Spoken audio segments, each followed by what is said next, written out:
ప్రధానమంత్రి మోదీ కేంద్ర ప్రభుత్వము కేంద్రంలో ఉన్న మంత్రివర్గ సభ్యులందరూ కూడా ఆంధ్రప్రదేశ్ రాష్ట్రం అంటే ప్రత్యేక శ్రద్ధ ప్రేమ చూపిస్తున్నారు. ఎప్పుడూ లేని విధంగా ఏ రాష్ట్రానికి ఇవ్వని విధంగా నిధులు కేటాయింపు, ప్రాజెక్టుల కేటాయింపు, స్వదేశీ విదేశీ సంస్థలను ఆంధ్రప్రదేశ్ రాష్ట్రానికి వెళ్ళి పరిశ్రమలు పెట్టండి అని ప్రోత్సహించడంతో పాటు నియామకాల విషయంలో కూడా ఆంధ్రప్రదేశ్ రాష్ట్రానికి ప్రత్యేక శ్రద్ధ చొరవ చూపించడం అనేది విశేషం. దానిలో భాగంగా ఆంధ్రప్రదేశ్ రాష్ట్రంలో కోనసీమ ప్రాంతం అమలాపురానికి చెందిన త్వరలో రిటైర్ కాబోతున్న సీనియర్ ఐఏఎస్ అధికారి కొండ్రు సంజయ్ మూర్తిని కాగ్ అధిపతిగా, కాగ్ అనగా controller and auditor general of India, దానికి అధిపతిగా, దేశానికే అధిపతిగా నియమించడం విశేషం. ఈ కాగ్ పని ఏంటంటే కేంద్ర రాష్ట్ర ప్రభుత్వాలు వాళ్ళు పెట్టే ఖర్చులు ప్రజా ప్రయోజనాల కొరకు ఖర్చు పెట్టారా, లేదు వృధా ఖర్చులు ఏమైనా ఉన్నాయా అని ఎత్తి చూపటం, దాన్ని బహిరంగంగా పుస్తక రూపంలో ఆయా రాష్ట్ర ప్రభుత్వాలకు అందిస్తారు. లోపభూయిష్టమైన ఆర్థిక విధానాలను బయటికి చాటి చెప్పే బాధ్యతని కాగు తెలియపరుస్తూ ఉంటుంది. కొన్ని సందర్భాల్లో రాష్ట్ర ప్రభుత్వాలకు చురకలు వేస్తూ ఉంటుంది. ఈ విధంగా వనరులు, ఆర్థిక వనరులు వృధా అయినాయి, దీనికి ఖర్చు పెట్టి ఉండకూడదు, దీంట్లో ఇంత వృధా అయ్యింది, ఈ పద్ధతి సమంజసంగా లేదు, ఇలా ఆర్థిక విధి విధానాల గురించి కూలంకషంగా అధ్యయనం చేసి కేంద్ర రాష్ట్ర ప్రభుత్వాలకు మార్గదర్శిగా ఉంటూ ప్రజలు పన్నుల రూపాన కట్టిన ప్రతి రూపాయికి జవాబుదారీతనం ఉండేలా కాగ్ ప్రవర్తిస్తుంది.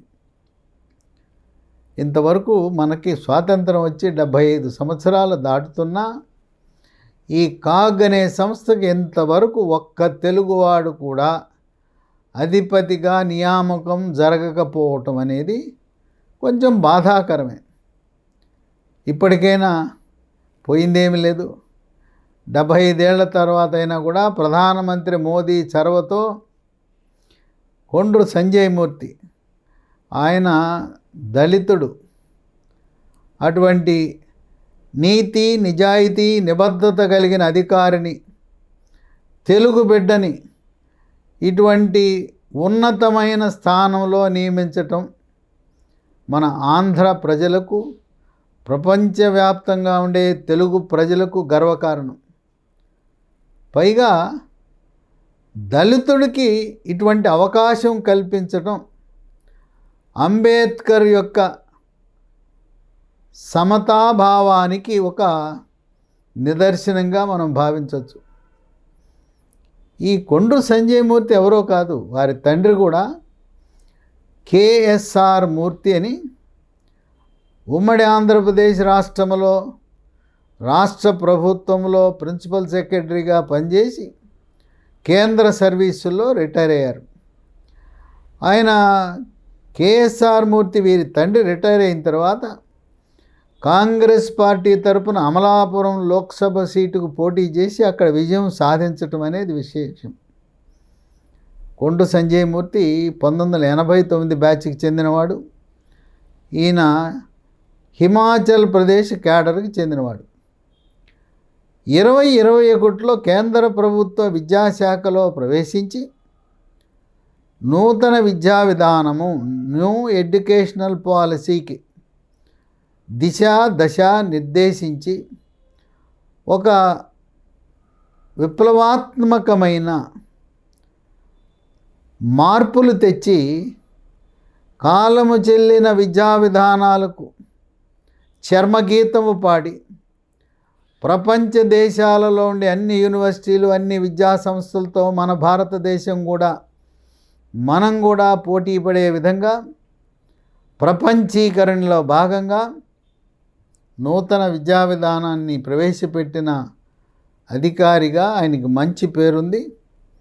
ఆ విధంగా తండ్రి బాటలో తనయుడు ఈ రోజున కాగ్ అధిపతి అవటం అనేది ఒక విశేషం, తెలుగువారికి గర్వకారణం. నిధుల విషయంలోనే కాదు, నియామకాల విషయంలో కూడా ఆంధ్రప్రదేశ్ రాష్ట్రానికి ఏ రాష్ట్రానికి ఇవని ప్రాధాన్యత ఇస్తున్నాం అని ఇతర రాష్ట్రాల వాళ్ళు విమర్శలు చేసినా విమర్శలను పట్టించుకోకుండా ఇప్పటికే ఆంధ్రప్రదేశ్ రాష్ట్రము పట్ల నిధుల విషయంలోనూ నియామకాల విషయంలోనూ పక్షపాత ధోరణితో వెళ్తున్న ప్రధానమంత్రి మోదీని మనం అందరం కూడా హృదయపూర్వకంగా అభినందిస్తూ, ఆయన ఈ వరాల జల్లు నిధులు నియామకాల వరాలు ఇలాగే కొనసాగాలని ఆశిస్తూ 2019-2024 మధ్యలో అధోగతి పాలై అప్పులు కుప్పలుగా మారిన ఆంధ్రప్రదేశ్ రాష్ట్రాన్ని వికసిత్ ఆంధ్రప్రదేశ్గా మారాలంటే ఈ విధమైన చర్యలు అవసరమని కేంద్ర ప్రభుత్వం గమనించి, డబుల్ ఇంజిన్ సర్కారు ఉంటే, అంటే కేంద్రంలో ఏదే పార్టీ అధికారంలో ఉందో రాష్ట్రంలో కూడా ఆ పార్టీ అధికారంలో ఉంటే ఏ విధంగా అభివృద్ధి జరుగుతుందని ఇతర రాష్ట్రాలకి కనువిప్పు కలిగేలా డబుల్ ఇంజిన్ సర్కార్ని, ఎన్డీఏ కూటమి ప్రభుత్వాన్ని రెట్టింపు వేగంతో అభివృద్ధిలో రెట్టింపు వేగంతో ముందుకు నడిపే దిశలో ప్రధానమంత్రి మోదీ వ్యూహరచన చేయటం అనేది విశేషం.